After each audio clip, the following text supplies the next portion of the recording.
Magandang araw po sa inyong lahat. Ako po si Dr. Monica Abad at ngayong araw ay tatalakayin natin ang paksa ang pagpapalakas ang kalusugan, ang kalalakihan sa natural na paraan. Nguyain ito sa loop lamang ng 1 minuto at maaring mapansin mo na ang iyong mga erection ay nagiging mas malakas, mas maasahan at mas natural sa paglipas ng panahon. Ang toto, ang ilang pagkain ay naglalabas kanilang kapangyarihan ng mas mahusay kapag nginunguya dahil pinapagana panguya ang mga enzima sa iyong lawi, sinisimulan ang proseso ng panunaw at inilalabas ang mga sangkap na nagpapalakas ng sirkulasyon mismo sa iyong bibig. Sa loob ng maraming taon, nalaman ko na ang ilan sa mga pinakamabisang solusyon ay hindi komplikadong paggamot o mamahaling gamot. Ang nga ito ay simpleng pang-araw-araw na gawi tulad ng panguya ng tamang pagkain na sumusuporta sa daloy ng dugo, hormones at enerhiya. Sa pagtatapos ng video na ito, malalaman mo ng eksakto kung aling mapagkain ang ngungiyain, gaano kadalas gagamitin ang nga ito, at anong mapagbabago ang aasahan kapag ginawa mo itong bahagi ng iyong gawain. Ang unang pagkain ng ngungiyain ay bawang. Ngayon, alam kong marami sa inyo ang maaring mag-isip ng bawang bilang pampalasa lamang sa pagkain, ngunit sa loop ng maliit na pirasong ito ay isa sa pinakamabisang natural na sangkap para sa sirkulasyon at erection. Ang hilaw na bawang ay naglalaman ng alicin, isang sangkap na nagre-relax at nagpapalawak ng madaluyan ng dugo na nagpapahintulot sa mas maraming dugo na dumaloy ng walang kahirapan. Ngunit narito ang sikreto na hindi napagtatanto ng karamihan sa mga lalaki. Ang alicin ay hindi aktibo hanggat hindi nabubuwag ang bawang. Iyon ang dahilan kung bakit napakabisa ang pagnguya. Kapag dahan-dahan mong nginungiya ang isang butil ng bawang sa loob ng halos 1 minuto, inilalabas mo ang enzyme na nagpapalit sa bawang sa pinakamabisang anyo nito. Ang paglunok nito ng buo ay hindi magbibigay sa iyo ng parehong epekto. Isipin mo ito bilang pag-unlock ng isang nakatagong gamot na maaring gamitin agad ng iyong katawan. Kapag ang alicin ay pumasok sa iyong daluyan ng dugo, mabilis itong gumagana. Pinabababa nito ang presyo ng dugo, pinapanatiling malambot ang iyong mga ugat, at tumutulong sa dugo na mayaman sa oksigen na mabot ang bawat sulok ng iyong katawan, kasama na ang pelvic region kung saan mo ito pinakamaraming kailangan.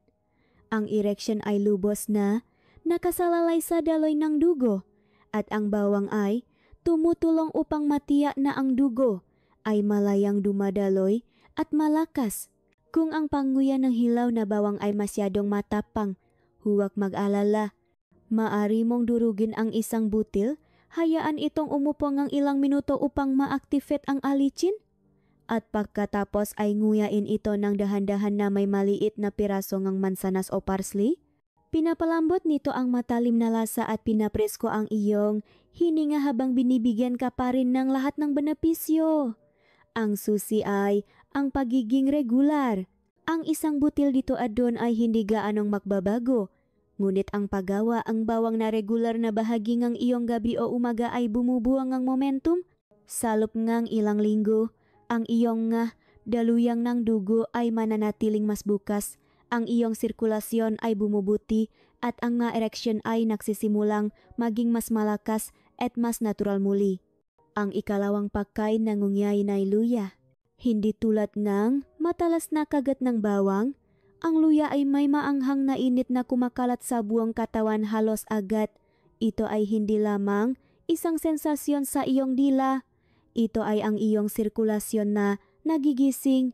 Ang luya ay puno ng malalakas na plant compounds tulad ng gingerols at shoggols na nagsisilbing natural na pampasigla para sa daloy ng dugo habang pinapawi ang nakatagong pamamaga sa loob ng iyong daluyang ng dugo.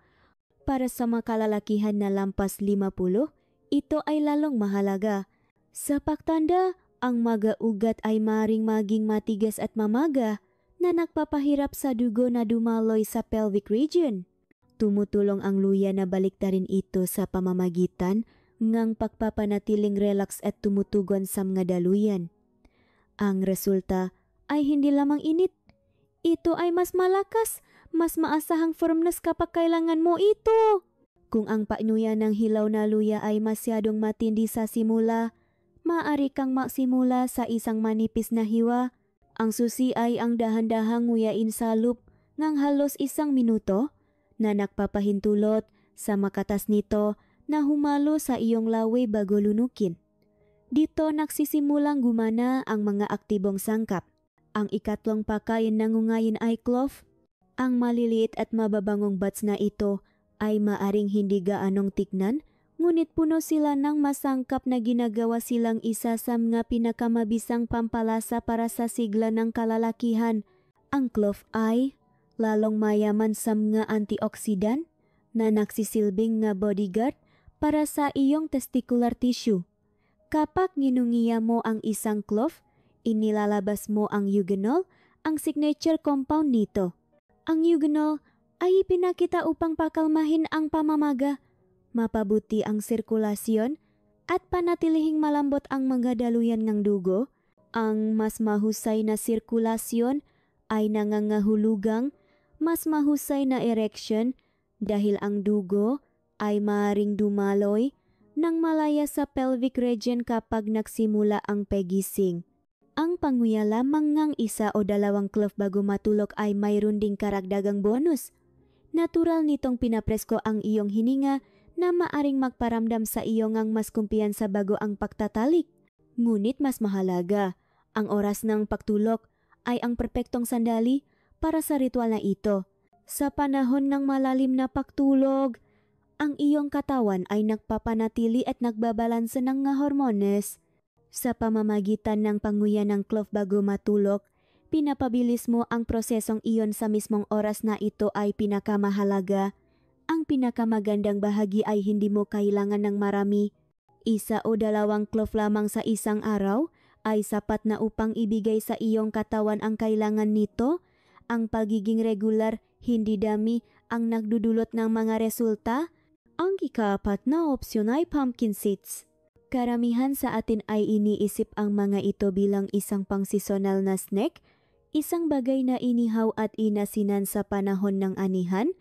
Ngunit sa kanilang hilaw o bahagyang toasted na anyo, ang mga ito ay isa sa mga pinakakonsentradong natural na pinakmumulan ng mamineral para sa kalusugan ng kalalakihan.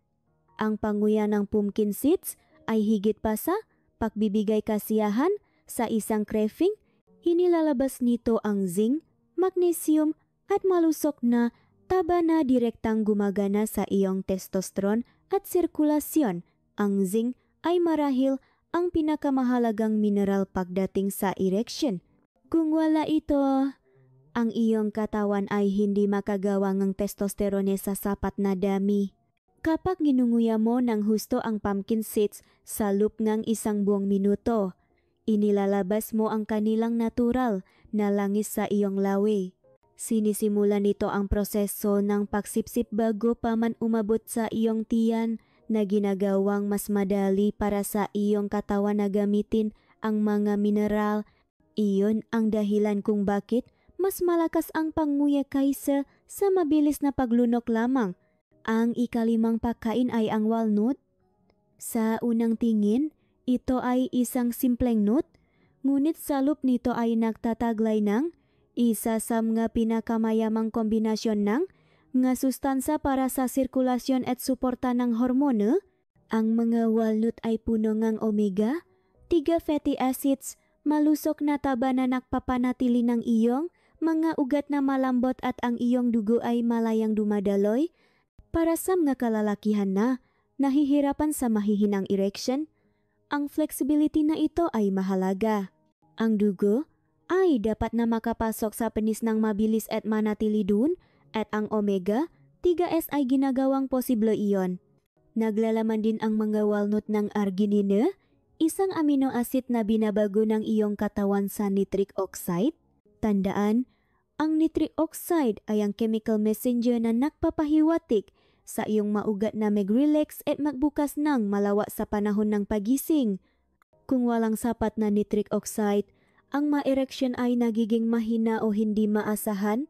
Kaya, paano mo ito isasagawa? Hindi ito nangangailangan ng marami.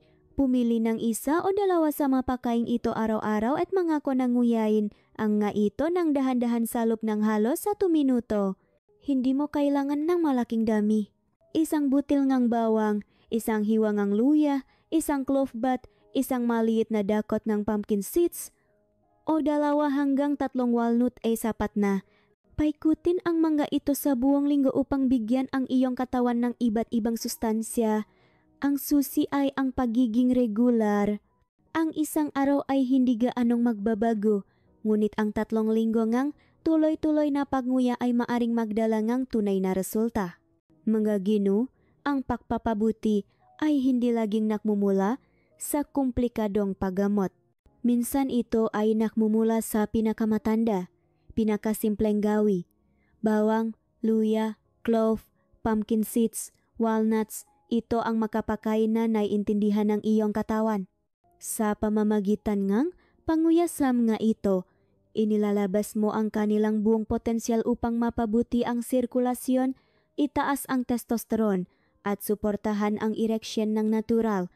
1 minuto sa isang araw ang kailangan upang simulan ang pagpapanumbalik ng lakas na akala mo ay nawala na.